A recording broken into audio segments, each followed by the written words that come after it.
بسم اللہ الرحمن الرحیم۔ گزرے زمانے میں ایک ایسا واقعہ گزرا ہے کہ جب ایک کافر بادشاہ نے خانہ کعبہ کو گرانا چاہا، یعنی اللہ کے گھر کو گرانا چاہا۔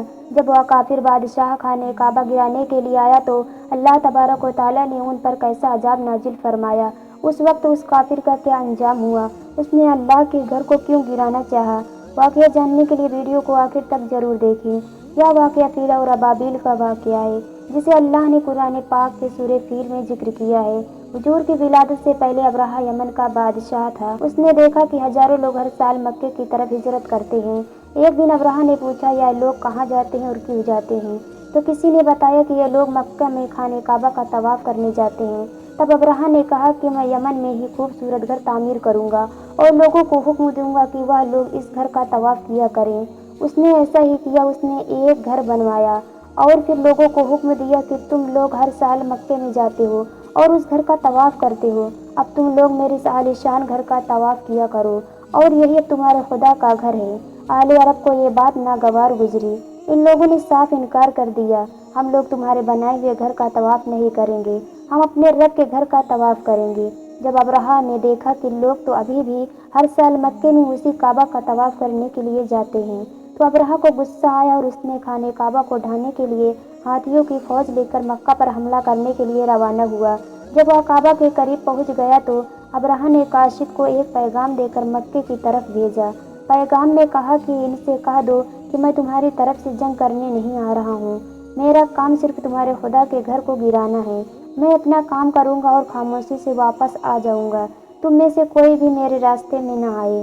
جب کاشف پیغام لے کر حضرت عبدالمطلب کے پاس پہنچا تو حضرت مطلب پیارے نبی حضرت محمد مصطفیٰ صلی اللہ علیہ وسلم کے دادا تھے، اور یہ واقعہ پیارے نبی کی ولادت سے پہلے کا ہے۔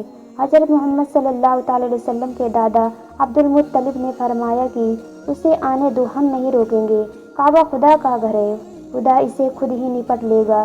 ابرہہ اپنے لشکر کو لے کر مکہ کے قریب آیا تو اس نے اپنے لشکر کو مکہ پر حملہ کرنے کا حکم دیا، تو اس کے لشکر نے مکہ پر حملہ کر کے مکہ والوں کا مال لوٹ لیا اور ان کے جانور بھی لوٹ لیے۔ ان جانوروں میں 200 اونٹ حضرت عبدالمطلب کے بھی تھے۔ جب حضرت مطلب کو یہ بات پتہ چلا تو آپ اپنے جانوروں کو واپس لانے کے لیے ابرہہ کے پاس گئے۔ عبدالمطلب کے چہرے پر ایک نور چمک رہا تھا۔ جیسے ہی ابرہہ نے آپ کو دیکھا تو فوراً سے اپنے تخت سے نیچے اتر آیا اور آپ کو عزت سے اپنے پاس بٹھا کر پوچھا، مکہ کے سردار آپ یہاں کیوں آئے ہیں؟ عبدالمطلب نے جواب دیا کہ ہمارے اونٹ اور بکریاں وغیرہ جو آپ کے لشکر کے سپاہی لے آئے ہیں، آپ ان سب جانوروں کو ہمارے سپرد کر دیجیے۔ یہ سن کر ابرہہ نے کہا کہ اے سردار قریش، میں تو یہ سمجھا تھا کہ آپ بہت ہی حوصلہ مند اور شاندار آدمی ہیں، مگر آپ نے مجھ سے اپنے اونٹوں کا سوال کر کے میری نظروں میں اپنا وقار کم کر دیا۔ اونٹ اور بکری کی حقیقت ہی کیا ہے؟ میں تو آپ کے کعبے کو توڑ پھوڑ کر برباد کرنے کی سوچ لی ہے۔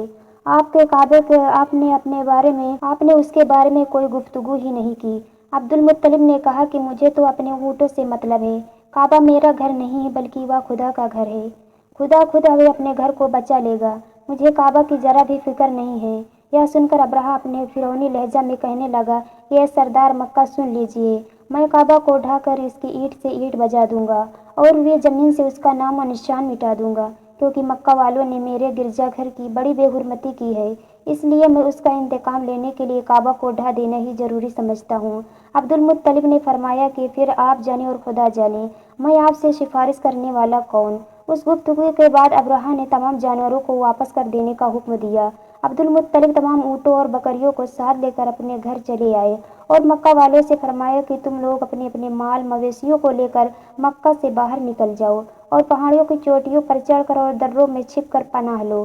مکہ والوں سے یہ کہہ کر پھر خود اپنے ساتھ خاندان کے چند آدمیوں کو ساتھ لے کر خانہ کعبہ میں گئے اور دروازہ کا حلقہ پکڑ کر انتہائی بے قراری اور گریہ وزاری کے ساتھ دربار باری میں اس طرح دعا مانگنے لگے کہ اے اللہ، بے شک ہر شخص اپنے گھر کی حفاظت کرتا ہے، لہٰذا تو بھی اپنے گھر کی حفاظت فرما اور صلیب والوں اور صلیبی عیسائیوں کے مقابلے میں اپنے اطاعت ساروں کی مدد فرما۔